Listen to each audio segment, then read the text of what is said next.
So hi! Welcome and welcome back to my YouTube channel, and for today's tutorial, ituturo ko sa inyo kung paano nga ba i-turn on ang memories notification sa ating messenger. But first, kindly subscribe to my channel and don't forget to hit the subscribe button and the bell to notify you for my new updates. And if you want to learn more, just keep on watching and let's start.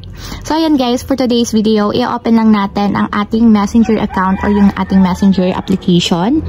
Then, pagka-open mula dito sa ating chat list, guys, i-tap nyo lang yung 3 horizontal lines na nandito sa upper left corner.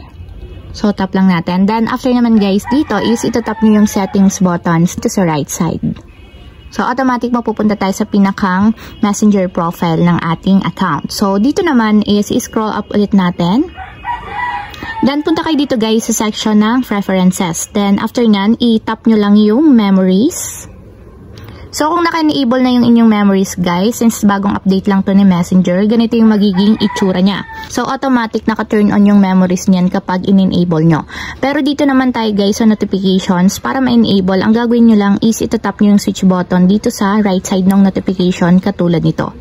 So, kung gusto nyo namang i-disable, pwede nyo i-tap ulit yan para hindi na magno-notif sa atin yung memories na pwede nating ma-review ating chats or conversation. So, pag enable, tap nyo lang siya. And automatic, kapag naka-enable, makikita nyo yung notification about sa memorable moments na pwede nating i-share sa ating chats. So, ayun lang guys. Ganun lang kasimple kung paano nga ba i-turn on ang memories notification sa ating messenger. If you have a question, kindly comment down below and don't forget to hit the subscribe button and the bell to notify you for my new updates. And thank you for watching! Living life, every day, late at night, not okay.